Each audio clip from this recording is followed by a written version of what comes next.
Perkenalkan, nama saya Agus Nurjalika Maulana dengan NIM 230003024 dari Prodi Ilmu Komunikasi kelas E. Di sini saya akan menjelaskan tentang ontologi. Ontologi yaitu asas dalam menetapkan bahas atau ruang lingkup wujud yang menjadi objek penelaah serta penafsiran tentang hakikat realitas. Yang ontologi menurut para ahli. Yang pertama, menurut Aristoteles, ontologi merupakan rangkaian pembahasan mengenai hal yang ada sebagai hal ada atau hal ada sebagai demikian yang mengalami perubahan dalam hubungan objeknya. Yang kedua, menurut Anton Becker tahun 1992, yaitu ontologi menurut Anton Becker adalah ilmu pengetahuan yang paling universal dan paling menyeluruh. Yang selanjutnya, menurut Bakhtiar, ontologi merupakan ilmu yang membahas mengenai hakikat yang ada dan sebagai suatu ultimate reality, baik yang memiliki bentuk jasmani atau konkret maupun tentang rohani maupun abstrak.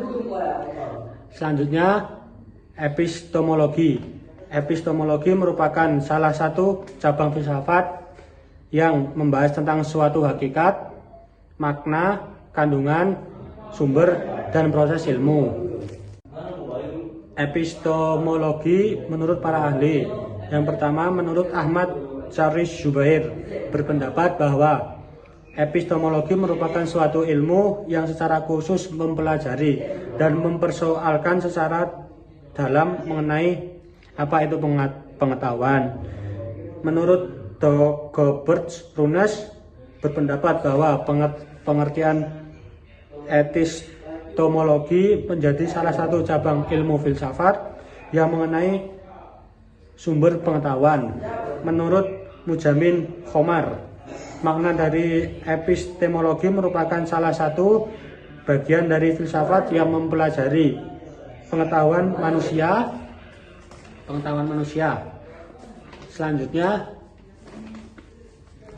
Selanjutnya ada aksiomologi. Menurut bahasa Yunani, aksiomologi berasal dari perkayaan atas yang berarti mulai dari logos, berarti teori atau ilmu. Jadi aksiologi adalah teori tentang nilai yang berkaitan dengan kegunaan dari pengetahuan yang diperoleh. Selanjutnya, aksiologi menurut para ahli. Yang pertama, menurut Surya Sumantri, aksiologi adalah teori yang berkaitan dengan bagaimana suatu ilmu digunakan. Yang kedua, menurut Wibusono, nilai-nilai sebagai tolak ukur kebenaran, etika, dan moral sebagai dasar normatif penelitian dan penggalian dan penerapan ilmu. Perkembangan teori komunikasi tahun 1978 sampai 1985, teori komunikasi behaviorisme oleh John Brodus Watson. Yang selanjutnya tahun 1904 sampai 1990, teori komunikasi conditioning oleh Skinner. Selanjutnya tahun 1912, teori komunikasi Allende Letting oleh Nekombus dan Shaw. Selanjutnya tahun 1945, teori komunikasi sibernetik oleh Wieners. Selanjutnya tahun 1948, teori komunikasi visual oleh Arnold Laswell. Selanjutnya ada ilmu komunikasi antarpersonal. Komunikasi antarpersonal adalah komunikasi yang dilakukan oleh dua orang atau lebih untuk mencapai tujuan tertentu. Selanjutnya ada komunikasi sebagai disiplin ilmu. Ilmu komunikasi adalah salah satu cabang ilmu pengetahuan sosial yang bersifat multidisipliner. Landasan ilmiah ilmu komunikasi. Yang pertama ada filsafat, yang kedua antropologi, yang ketiga sonologi, yang keempat psikologi, yang kelima psikologi sosial. Definisi komunikasi. Pada tahun 1970, Frank Dance melakukan terobosan penting dalam upaya memberikan klarifikasi terhadap pengertian komunikasi.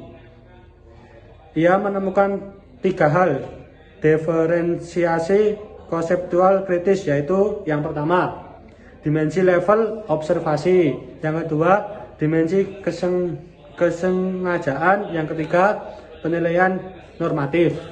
Selanjutnya ada teori dan konsep ilmu komunikasi.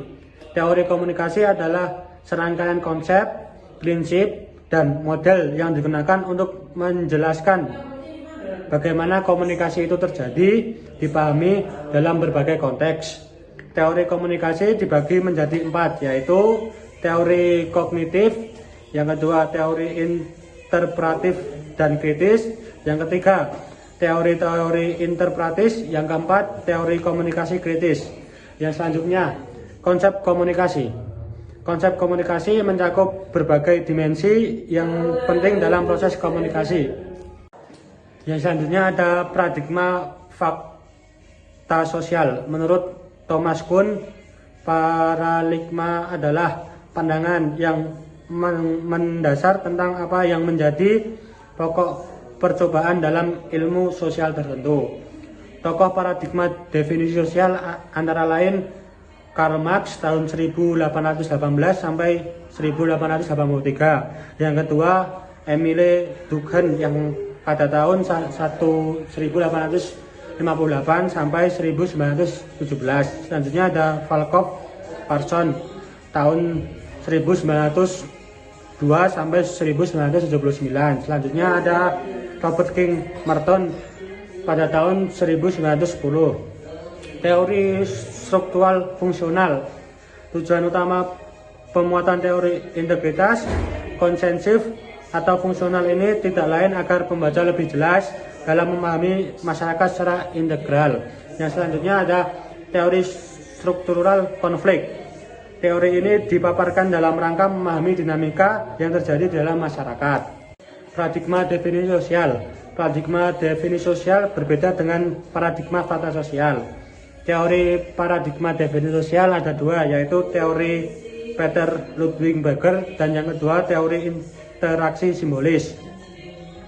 Proses metode interaksi simbolis, simbol dan interaksi itu menyatu tak cukup bila kita hanya merekam fakta. Ini ada proses pemahaman terhadap tindakan. Teori Max Weber dalam memperkenalkan konsep pendekatan person untuk memahami makna tindakan seseorang. Berasumsi bahwa seseorang dapat bertindak tidak hanya sekedar melaksanakan, tetapi juga menempatkan diri dalam lingkungan berpilar dan perilaku orang. Proses reduksi, upaya penjernihan fenomena. 1. Teori fenomenologi. Aliran fenomenologi lahir sebagai reaksi. Metodologi positif yang diperkenalkan KOM. Langkah-langkah metodis. Yang pertama ada reduksi fenomenologi, yang kedua ada reduksi eidetis, yang ketiga ada reduksi transendental. Kritik terhadap fenomenologi. Sebagai teori, fenomenologi mempunyai kelebihan tidak lepas dari kelemahan. Kelebihan fenomenologi antara lain, yang pertama, mampu menggali.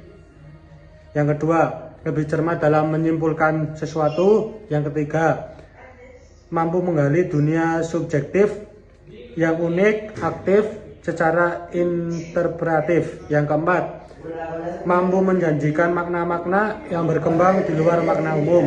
Yang kelima, mampu membangun dialektika antara individu. Yang keenam, mampu memahami aktivitas manusia sebagai sesuatu yang bermakna. Di sini saya akan menjelaskan tentang teori komunikasi. Teori komunikasi dibagi menjadi 7, yaitu retonika, semiotik, fenomenologi, psikologi sosial, sosial kultur, dan kritis. Yang pertama, retonika. Retonika secara umum didefinisikan sebagai simbol yang digunakan manusia. Pada awalnya, ilmu ini berhubungan dengan persuasi. sehingga retonika adalah seni penyusun argumen dan pembuatan makna pidato. Adapun prinsip yang dipegang oleh penganut tradisi ini adalah yang pertama, di sini saya akan menjelaskan tentang teori komunikasi. Teori komunikasi dibagi menjadi 7, yaitu retonika, seometik, fenomenologi, psikologi sosial, sosial kultur, dan kritis. Yang pertama, retonika. Retonika secara umum didefinisikan sebagai simbol yang digunakan manusia. Pada awalnya, ilmu ini berhubungan dengan persuasi, sehingga retonika adalah seni penyusun argumen dan pembuatan makna pidato. Adapun prinsip yang dipegang oleh penganut tradisi ini adalah yang pertama adalah komunikasi oral adalah yang membedakan dengan binatang. Yang kedua, berbicara di depan publik harus demokratis. Yang ketiga, perlu settingan agar pendengar terpengaruh dalam diskusi persuasif karena retonika adalah komunikasi satu arah. Yang keempat, pelatihan orator seperti pendidikan kepemimpinan. Yang terjadi secara ketat adalah argumen, kekuatan bicara di kerumunan. Yang kelima, jenis-jenis retonika. Retonika yang pertama, retonika forensik. Yang kedua, retonika epidentik atau demokratif. Yang ketiga, retonika deliberatif. Terus kita akan menjelaskan tentang seometika. Selanjutnya, seometika. Seometika adalah tradisi atas sekumpulan teori tentang bagaimana tanda-tanda mempresentasikan benda, ide, keadaan, situasi, perasaan, dan keadaan di luar tanda-tanda itu sendiri. Fenomenologi. Stanley Dietz mengumpulkan 3 prinsip fenomenologi. Yang pertama, pengetahuan ditemukan secara langsung, pengalamannya sadar. Yang kedua, makna benda terdiri atas kekuatan benda dalam kehidupan seorang. Yang ketiga, bahasa merupakan kendaraan makna. Sekian dari saya, jika kurang lebihnya mohon maaf. Wassalamualaikum warahmatullahi wabarakatuh.